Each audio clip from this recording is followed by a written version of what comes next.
It begins with a story, a legend that echoes through millennia. A high priestess gives birth to a son in secret. Fearing for his life, she places him in a basket of reeds, seals it with bitumen, and sets him adrift on the great Euphrates river. The current carries the child to safety, where he's found and raised by a humble gardener. From these obscure beginnings, the boy rises to become a king, a conqueror, a man who would unite the known world under his command. If you're enjoying this, hit like, leave a comment, and subscribe for more. This isn't the story of Moses, though the parallels are striking. This legend is far older, belonging to a man named Sargon of Akkad. While the tale of his birth is likely a later invention, a powerful piece of propaganda to legitimize his rule, the empire he forged was shatteringly real, and it would change the course of human history. Before Sargon, the world of ancient Mesopotamia, the land between the Tigris and Euphrates rivers, was a fractured landscape of competing city-states. Cities like Uruk, and Kish were independent powers, each with its own king, its own patron god, and its own fortified walls. They warred and traded, but they remained separate entities. Sargon shattered this old order. He didn't just defeat his rivals, he absorbed them, erased their borders, and unified them into a single political entity. He created something the world had never seen before, a true territorial empire. But the Akkadian Empire was more than just the first of its kind. It was a blueprint. Sargon and his successors engineered a revolutionary template for multi-ethnic imperial rule. They established a centralized government, imposed a single language, Akkadian, for administration across diverse populations, and created a new ideology of divine kingship to justify their power. They standardized weights and measures to control the economy and built a standing army to crush rebellions. This wasn't just conquest, it was a new political technology. This is the story of that first imperial experiment. It is the story of how a new idea of power was born, how it was maintained, and why it ultimately collapsed. And it matters because the Akkadian template for empire, its fusion of military might, bureaucratic control, and unifying ideology, would be copied, adapted, and refined for the next 4,000 years. To understand the logic of Rome, the administration of Persia, or the vast reach of the British Empire, you have to begin here. This is the origin story of a political structure that has defined our world. Before the first empire, there was the first civilization. Imagine a flat, fertile landscape between two great rivers, the Tigris and the Euphrates. This was southern Mesopotamia, the heartland of what is now modern Iraq. Here, thousands of years before Rome or even the great pyramids of Giza, a people we call the Sumerians built the world's first true cities. For centuries, the political landscape was defined by this patchwork of fiercely independent city-states. Cities whose names echo from mythology, Uruk, Lagash, and Kish, were worlds unto themselves, each with its own king, its own laws, and its own patron god or goddess to whom the city itself belonged. These cities traded, shared a common culture, and worshipped a common pantheon, but their default relationship was rivalry. The standard form of politics was warfare. A powerful king might conquer his neighbors and force them to pay tribute, creating a temporary and fragile dominance known as hegemony. But this control was personal. It was tied to the strength of one ruler and rarely outlasted him. It would shatter at the first sign of weakness, and the conquered cities would reassert their independence. The land was caught in a cycle of short-lived conquests, a political system that could create kings, but not a lasting, unified state. This was no primitive backwater. At the heart of each Sumerian city stood a ziggurat, a colossal stepped pyramid that served as a temple, a man-made mountain connecting the earth to the heavens. It was here, in the service of the gods and the administration of their vast temple estates, that the Sumerians developed one of history's most important inventions: writing. Using a reed stylus to press wedge-shaped marks into wet clay, they created cuneiform. This script was initially a tool for accounting, for tracking grain, livestock, and labor. But it would evolve to become the medium for law, literature, and eventually the language of empire. Living alongside the Sumerians, and increasingly among them, were another people, the Akkadians. They spoke a Semitic language, a distant ancestor of modern Hebrew and Arabic, and had long been part of the Mesopotamian cultural fabric. They were not foreign invaders, but neighbors and participants in this shared world. They worshipped many of the same gods as the Sumerians, and crucially, they adopted the cuneiform script to write their own distinct language. This cultural borrowing and adaptation would prove to be a critical factor in what was to come. This was the world before Sargon of Akkad, a land of brilliant, innovative, and deeply divided cities. It was a world rich in culture, but locked in a perpetual cycle of conflict, a political system that had reached its limits. The stage was set for a new idea, a new kind of power that would not just dominate its neighbors, but unite them into something the world had never seen before. So how did Sargon build something that lasted beyond a single lifetime of conquest? The answer lies not just in winning battles, but in inventing a new technology of power. Before Akkad, southern Mesopotamia was a patchwork of fiercely independent Sumerian city-states. Sargon's great innovation was to systematically dismantle that world and replace it with a completely new political architecture, creating the template for empire that would be copied for millennia. The first pillar of this new architecture was direct, centralized control. In the past, a victorious king might leave a defeated rival on his throne in exchange for tribute. Sargon saw this as a recipe for future rebellion. He removed the old local kings, the Enses, and installed his own trusted men, Akkadian governors who owed their careers and their loyalty entirely to the throne in Akkad. To enforce this new order, he established permanent military garrisons in key conquered cities. This was a radical departure from the old system of temporary citizen militias. Sargon's professional standing army was an instrument of the state, loyal only to the king, and it served as the ultimate guarantee of Akkadian authority. But an empire cannot be held by the sword alone. It needs a nervous system, a way for the center to understand and manage its vast periphery. The Akkadians built the world's first true imperial bureaucracy. They standardized weights and measures across the realm, ensuring that a bushel of grain in one city was the same as in another, which made taxation predictable and uniform.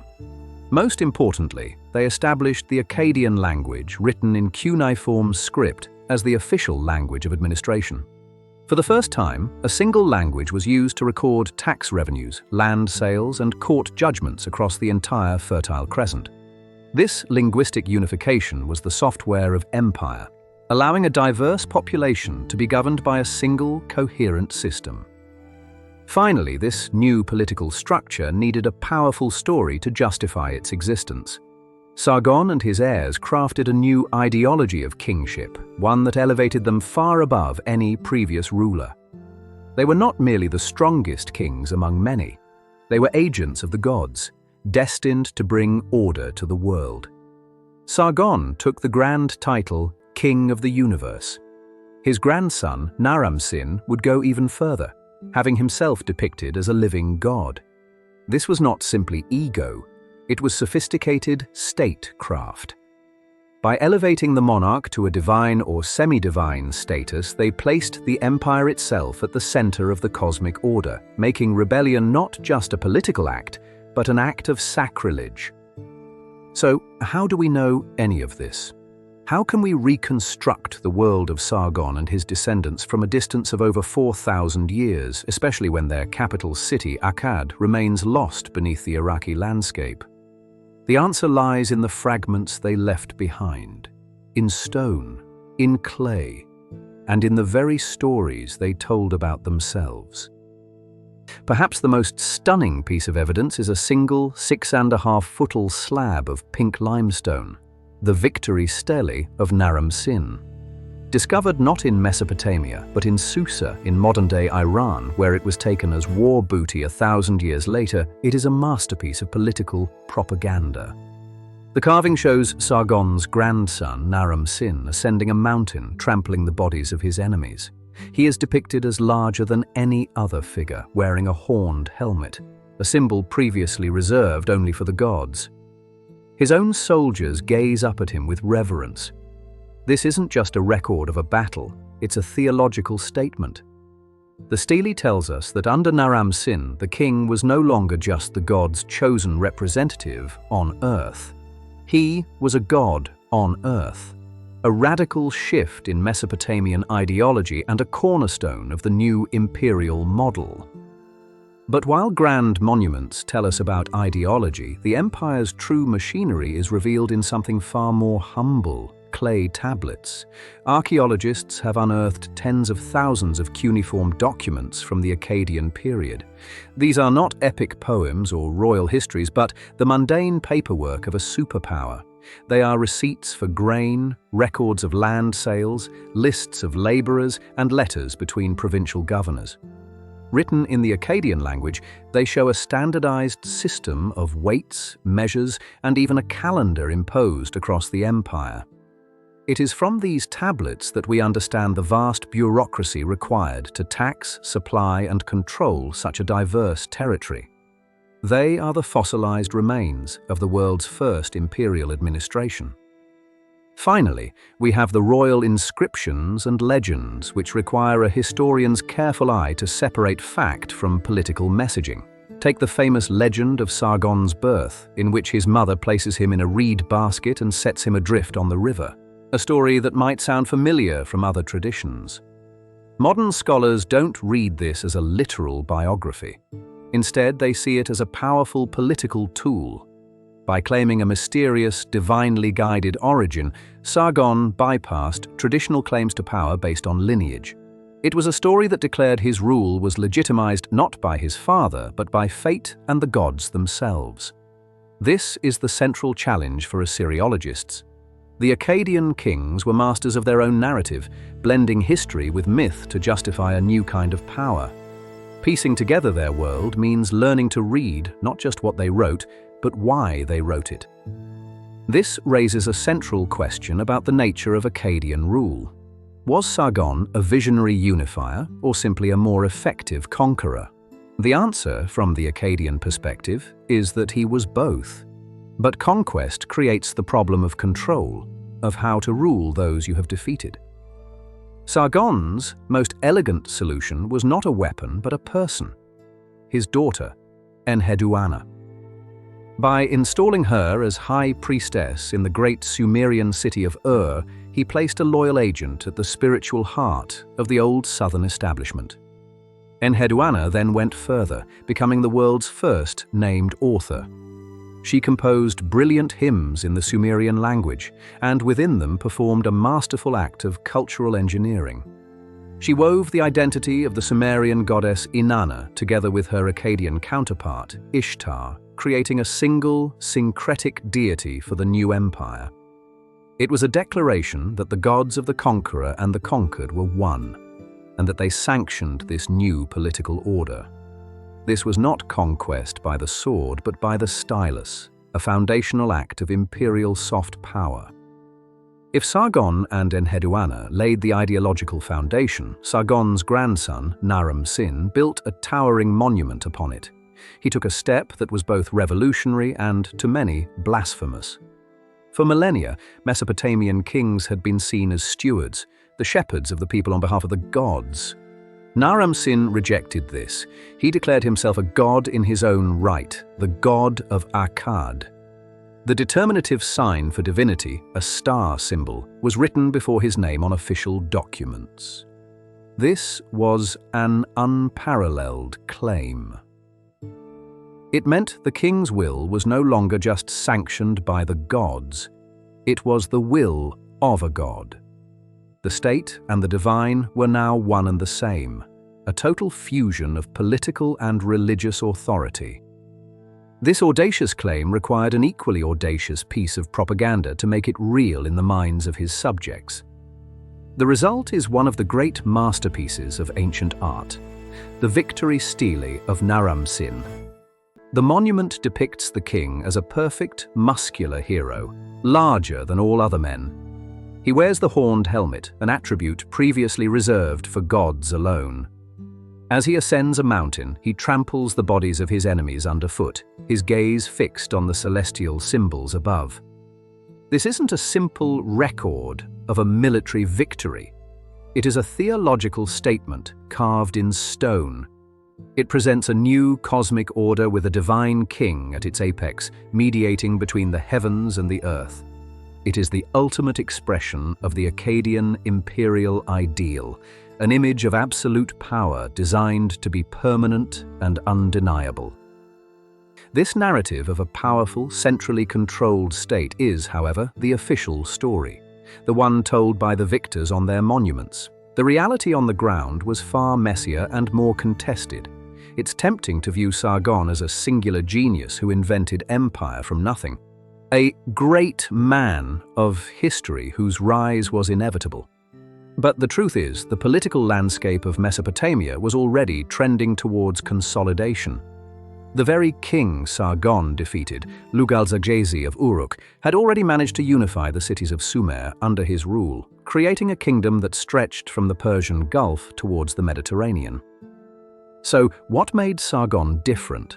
It wasn't the act of conquest, but the method of rule. Lugal-Zagezi's kingdom was an old-style coalition, a temporary hegemony where conquered kings were often left in place, forced to pay tribute but otherwise ruling their own cities.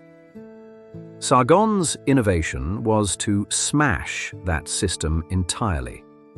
He didn't just defeat kings, he removed them. In their place, he installed his own loyal Akkadian governors and created a centralized bureaucracy. This was the crucial step from mere kingship to true empire, and it was a model that provoked fierce resistance. Indeed, the idea of a stable Akkadian golden age is largely a fiction created by looking only at royal propaganda. The historical record is filled with evidence of constant, brutal resistance. Sargon's own inscriptions boast of crushing rebellions. The reigns of his two sons, Rimush and Manishtushu, were almost entirely consumed by violent campaigns to reconquer Sumerian cities that had broken away the moment Sargon died. Cuneiform tablets describe mass punishments and the wholesale destruction of city walls. This was not a peaceful union. It was an occupation, an empire held together by military force, and its subjects never accepted their conquerors as legitimate rulers. This raises the question of how centralized the Akkadian Empire truly was. While the royal inscriptions project an image of absolute control, the constant need to refight the same battles suggests a different story. Akkadian power was likely strongest at its core and grew progressively weaker in the peripheral regions. Control in distant territories may have been more theoretical than actual, asserted only when the Akkadian army marched through. The empire, for all its administrative innovations, was perhaps less like a solid, unified state, and more like a network of garrisons, its authority radiating outwards from Akkad but fading with every mile. It was a revolutionary template for power, but one that had to be brutally reimposed on a generation that refused to forget its independence. The Akkadian Empire was gone. Its cities crumbled, its armies scattered, and its great capital, Akkad, was lost to the sands of time. But the most important thing Sargon and his descendants built was not made of mud brick. It was an idea. The idea of a new way to organize human power on a massive scale. For the first time in history, a blueprint existed for how to conquer diverse peoples, hold vast territories, and forge them into a single political entity. This was the Akkadian imperial template, and its influence would echo for millennia. This template was a toolkit for empire building. It included a professional, standing army loyal only to the king, not to a specific city. It established a centralized bureaucracy placing trusted Akkadian governors over conquered Sumerian cities to ensure loyalty and extract tribute. It used a common administrative language, Akkadian, written in cuneiform, to standardize communication across hundreds of miles. It created a state ideology that elevated the king to a divine or semi-divine status, making rebellion not just a political act but a sacrilege, and it sought to unify the realm culturally through strategic appointments like that of Enheduanna, who merged Akkadian and Sumerian religious traditions. This model was not forgotten. The empires that rose and fell in Mesopotamia for the next 2,000 years, the Babylonians and the Assyrians, were direct heirs to the Akkadian experiment. They used the Akkadian language as the tongue of law, diplomacy, and science, long after Akkadian speakers were a minority. They adopted and refined Sargon's methods of provincial administration and military organization. But the template's influence spread far beyond Mesopotamia. When the Persian Achaemenid Empire rose to become the largest the world had yet seen, it faced the same problem Sargon did: how to rule dozens of different peoples who spoke different languages and worshipped different gods. Their solution was a refined version of the Akkadian model, a system of regional governors called satraps, a universal administrative language, and a royal ideology that positioned the Persian king as the chosen ruler of all peoples. Even the Romans, centuries later and a continent away, grappled with the same fundamental challenges. Their system of provincial governors, their use of Latin to administer an empire of immense diversity, their professional legions, and their eventual adoption of an imperial cult to unify the state all resonate with the solutions first attempted by Sargon of Akkad. The Akkadian Empire may have lasted only a century and a half, but the political technology it invented, the very concept of a multi-ethnic, centrally administered empire, became one of the most durable and powerful forces in human history. And yet, for all that we have pieced together from scattered tablets and royal monuments, the story of the Akkadian Empire is haunted by profound absences. At the very center of this vast political and economic machine was its capital, the city of Akkad itself. It was the administrative heart, the residence of kings, the place from which decrees and armies were dispatched to the four corners of the known world. And today, it is completely lost. Despite more than a century of searching, archaeologists have never definitively identified its location. We have theories that it lies somewhere near modern Baghdad, buried beneath the shifting courses of the Tigris River, but we have no proof. Finding Akkad remains one of the great prizes in Near Eastern archaeology. Its royal archives could contain tens of thousands of tablets, giving us an unfiltered view into the mundane realities of imperial administration, the private correspondence of kings, and the court intrigues that polished victory monuments were designed to hide. This central mystery of the empire's heart is matched by the enduring question of its collapse. For millennia, the traditional story, inherited from later Mesopotamian scribes, was simple. The fall of Akkad was blamed on foreign invaders, fierce tribes from the Zagros mountains known as the Gutians. In this telling, they were a destructive horde who swarmed down from the highlands, overwhelming a decadent empire and plunging the land into a dark age. This narrative provided a convenient external enemy and a powerful moral lesson for future kings about the dangers of barbarian outsiders. But in recent decades, a new and compelling suspect has emerged, not from ancient texts, but from scientific data locked away in lakebed sediments, cave stalagmites, and even polar ice cores.